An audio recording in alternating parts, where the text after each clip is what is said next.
আপনারা সবাই কেমন আছেন? আশা করি সবাই ভালো আছেন। প্রতিদিনের মতো আজকেও এক ব্যতিক্রমী আবাদ মৌসুম নিয়ে আমি এখানে উপস্থিত। তো আজকে দেখাবো আমাদের এই এলাকাতে এক কৃষক ভাই কচুর চাষ করছে। দেখছেন কত মোটা, দুই হাতে বের পাওয়া যাচ্ছে না, এত মোটা। আজকে এই কচু নিয়েই কথা বলবো। আমাদের আশেপাশে এলাকার বহু যুব চ্যাংরা মানে আমাদের মতোই একজন একক ধরনের কাম করতে পারে, স্বাবলম্বী হতে পারে। আমরা সাধারণত বর্তমান সময়ে মোবাইলের যুগ আসে, আমরা এত আলস হয়ে গেছি যে কিছু করতে মন যায় না। এখন খালি ওই যে গেম খেলা ব্যস্ত। যদি তারা এই ধরনের উদ্যোক্তা নেয়, স্বাবলম্বী হতে পারে। যদি আজকের এই ভিডিওটা তারা দেখে, অবশ্যই তারা একটু চিন্তা ভাবনা করতে পারে। কারণ আমি আজকে যে আবাদ নিয়ে আপনাদের সামনে আসছি, এই চাষে আপনার লসের অংশ নাই, যা আছে লাভ। আজকে সেই বিষয়ে আজকের এই ভিডিওটা, আশা করি সবাই মনোযোগ দিয়ে স্কিপ না করে সম্পূর্ণ ভিডিও দেখবেন। তো বন্ধুরা, কথা ছিল আজকের এই কচু নিয়ে কথা বলবো। এই কচু আপনি আপনার বাড়ির পাশে বা পিছনে যেগুলা বালাসা মাটি রয়েছে বা এমনি নিচু মাটি রয়েছে, সেই মাটিতে কিন্তু আপনি এই কচু লাগাতে পারেন। কচু লাগানোর প্রথম মাটি আপনি নির্বাচন করবেন ভালো দেখে, বালাসা মাটি যেখানে পানি কম জমা হয় সেই মাটির যদি রোপণ করেন, কচুর সাইজ এককটা এই মোটা হবে। বুঝতে পারছেন? এই কচু আপনার গোড়ার থেকে আগা অবধি সম্পূর্ণ খাওয়া যায় আর সম্পূর্ণই বিক্রি হয়। বর্তমান সময়ে কচুর যে চাহিদা বাজারে, সেই মোতাবেক বর্তমানে কচুর লতি, কচুর গাছ, কচুর ডাল, কচুর ফুলে কেউ ছাড়ে নাই মানুষ।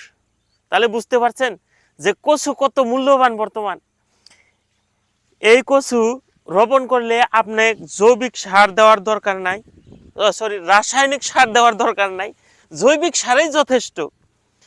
আপনারা যদি দেখেন এই কচু গাছগুলোতে, দেখেন একটা কচু গাছে সবে মাত্র লতি আসা আরম্ভ করছে। আমি যদি দেখাই, দেখেন লতি একটা গাছে 2টে 3টে 4টে করে আসছে। এই যে কেটে এটা বিক্রি করা হয়েছে। বর্তমান এই লতির মূল্যও অনেক, বাজারে এর দাম খুব চড়া।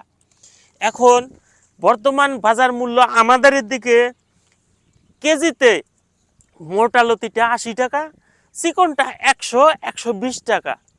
বুঝতে পারছেন কত লাভ। আপনার গাছ অর্থাৎ এই কচুর কাঠ এখনো আসেই নেই, লতা দিয়েই লাভ করছে 100-180-120 টাকা কিলোতে বিক্রি হচ্ছে লতা। তাহলে বুঝতেই পারছেন এগুলা লতা বেশির দরকার না, মোটামুটি 50 থেকে 55টা লতা হলে 1 কেজি পার হয়। তাহলে বুঝতে পারছেন যে এই কচুতে কীরকম লাভ। আপনি যদি 1 বিঘা কচুর চাষ করেন, আপনার 8 থেকে 9 লাখ টাকা লাভ হবে এই লতাতে। এর উপরই আপনি কচুর গাছের থেকে বিক্রি করতে পারবেন। কচুর গাছ একটা 30 থেকে 40 টাকা বিক্রি, যদি বাজার চড়া থাকে তাহলে 60 টাকা থেকে 70 টাকা বিক্রি। এখন এই দুটো তো গেল, এখন এর যে ফুল আসবে ফুলের থেকেও বিক্রি। বুঝতে পারছেন? ছোট ছোট বান্ডিল করে 30 টাকা 40 টাকা বিক্রি হয় কচুর ফুল। এখন ভাবছেন যে বিজনেস বোধহয় শেষ, কচুর বিজনেস করলো, 3টা বললো শেষ হয়ে গেল। না ভাই, এখানে আরও বিজনেস রয়েছে, আপনি এখানেই স্কিপ করেন না।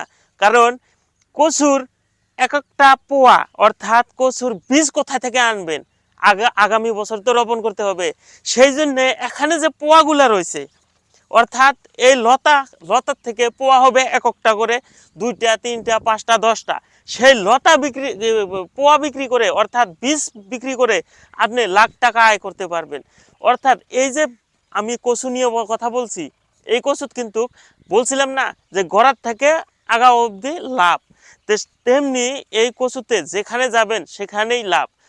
আপনি এই কচু যদি আবাদ করেন অবশ্যই স্বাবলম্বী হতে পারেন। এখন কথা বলবো এই কচু আপনি লাগাবেন কিভাবে।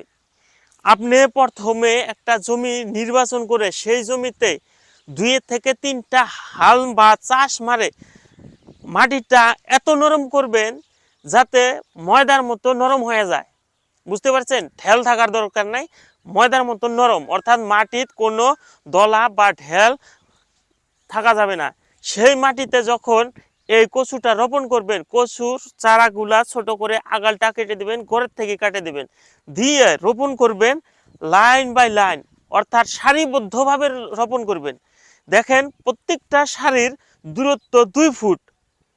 আপনার যেদিকে যাবেন 2 ফুট দূরত্বে একটা কচুর গাছ। এইভাবে যদি রোপণ করেন আপনার কচুর গাছগুলা মোটা হবে। দেখেন আমি যদি দেখাই, এই যে দেখেন এই কচুটা কত মোটা, দেখছেন? 2 হাতে বের পাওয়া যাবে না সম্ভব। এই কচু গাছটা আজকে এতটুকু হয়েছে কিসের জন্য? এই যে এরিয়াটা দেখছেন আপনি 2 ফুট বাই 2 ফুট, দেখেন এই গাছটা যদি মাঝখানে রেখে আমি হিসাব করি, দেখেন কতটুক এরিয়া এ কভার করছে। তো এই যে কভার করা এরিয়াটার মাটির যেটা রস, সম্পূর্ণ রস কিন্তু এই গাছটায় পাইছে, এই গাছটায় পাইছে। তো এই গাছটা পাওয়ার জন্য গাছের গ্রোথটা মোটা বা বড় হয়েছে, এর পুষ্টির অভাব হয় নাই, যার জন্য গাছের গ্রোথটা মোটা আর গাছও মোটা। আর মোটা গাছ হলে বাজারে মূল্য কিন্তু অনেক বেশি। এর উপরই আপনি কি করবেন, যখন রোপণ করা হলো তখন একবার পানি দিবেন যাতে তার শিকড় বেরিয়ে আসে। শিকড় বানানোর কিছুদিন পর দেখবেন এই মাটিটা পানি পাওয়ার লগে লগে মাটিটা শক্ত হয়ে গেছে। তখন আপনি একটা হাত ছাউনি কয় আমাদের এখানে, হাত নাংলা, নানান ধরনের নানান জায়গাতে নানান নাম কয়, সেই বস্তু দিয়ে আপনি এই মাটিটা কিছু নরম করে দিবেন, টানে নরম করে দিবেন, আগাছাগুলো কাটে দিবেন। এইভাবেই কিছুদিন পরে ফির আবার পানি দিবেন, দিয়ে 2 থেকে 3 বার পানি দেওয়ার পরে দেখবেন আপনার গাছের যেটা গ্রোথ অসাধারণ হবে। কারণ আপনি যদি এই ধরনের চাষ করেন, আপনিও বা চাষ করতে চান, আপনি ইউটিউব দেখেও শিখতে পারেন। কারণ ইউটিউবে সব ধরনের কিভাবে কেমন করে আবাদ করতে হয় সম্পূর্ণ অভিজ্ঞতা দিয়ে দেয় এই ইউটিউব চ্যানেলে। সেই জন্যে আপনারা আমাদের ফলো করতে পারেন, কিভাবে রোপণ করবেন, কিভাবে মেডিসিন মারবেন, কিভাবে সার প্রয়োগ করবেন সেই বিষয়ে। যাই হোক, তারপরে আপনি যখন আপনার সময় হয়ে যাবে, দেখবেন যে এখন লতি আসে গেছে, তখন ভাববেন যে আপনার টাকা আসার সময় হয়ে গেছে, টাকা বস্তা ভরে নিয়ে আসবেন। দর্শক, এই যে কচু দেখছেন আপনি, এই কচুতে এত লাভ আমিও আগে ভাবি নাই, কিন্তু বর্তমানে ভাবি যে আমারও 1 বিঘা মাটি থাকলে আমিও এই ধরনের আবাদ করতাম। যাই হোক বন্ধুরা, ভিডিওটা বড় হয়ে যাচ্ছে, তো বেশি কথা না বলে যদি সময় পাই আরও একদিন এর থেকে, আজকে যদিও লতা কম এই গাছগুলোতে, কারণ লতা কালকে উঠানো হয়েছে, সেই জন্য আমি লতার বিষয়ে বেশি কথা বললাম না, কারণ লতা উঠাইছে, লতাগুলো দেখানোর মানে ক্যাপাসিটি নাই, যার জন্য আমি লতা দেখালাম না। এখন আর একটা ভিডিও বানাবো যেখানে আপনাদের প্রচুর লতা দেখাবো, লতা নিয়ে কথা বলবো।